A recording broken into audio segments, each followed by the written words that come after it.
महर्षि भृगु ब्रह्मा जी के मानस पुत्र थे। उनकी पत्नी का नाम ख्याति था, जो दक्ष की पुत्री थी। महर्षि भृगु सप्तऋषि मंडल के एक ऋषि हैं। सावन और भाद्रपद में वे भगवान सूर्य के रथ पर सवार रहते हैं। एक बार की बात है, सरस्वती नदी के तट पर ऋषि मुनि एकत्रित होकर इस विषय पर चर्चा कर रहे थे कि ब्रह्मा जी, शिव जी और विष्णु जी में सबसे बड़ा और श्रेष्ठ कौन है।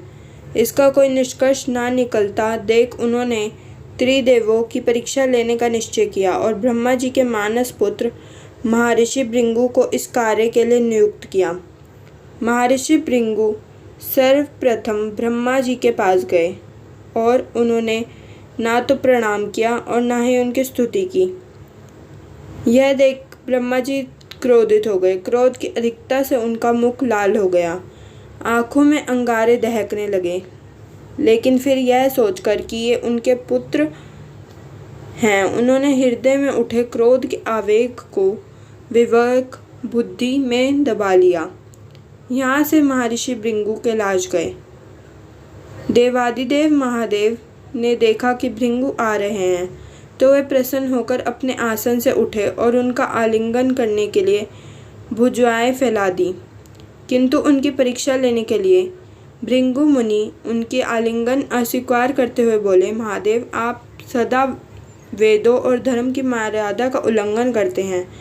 दुष्टों और पापियों को आप वरदान देते हैं, उनसे सृष्टि पर भयंकर संकट आ जाता है, इसलिए मैं आपका आलिंगन कदापि नहीं करूँगा। उनकी बात सुनकर भगवान शिव क्रोध से तिलमिला उठे। उन्होंने जैसे ही त्रिशूल उठाकर उन्हें मारना चाहा, वैसे ही भगवती सती ने बहुत अनुनय विनय कर किसी प्रकार से उनका क्रोध शांत किया। इसके बाद भृगु मुनि वैकुंठ लोक गए।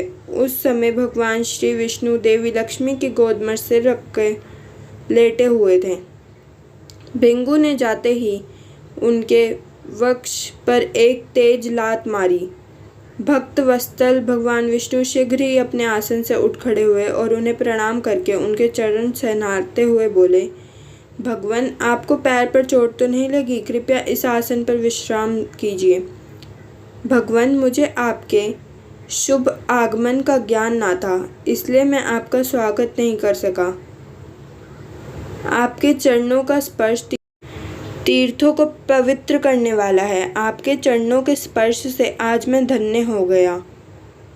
भगवान विष्णु का यह प्रेम व्यवहार देखकर महर्षि भृगु की आंखों में से आंसू बहने लगे। उसके बाद वे ऋषि मुनियों के पास लौट आए और ब्रह्मा जी, शिव जी और श्री विष्णु को वहाँ के सभी अनुभव विस्तार से कह बताए।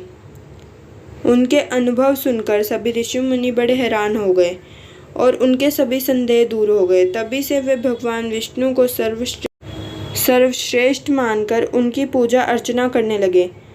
वास्तव में उन ऋषि मुनियों ने अपने लिए नहीं बल्कि मनुष्यों के संदेह को मिटाने के लिए ऐसी लीला रची थी।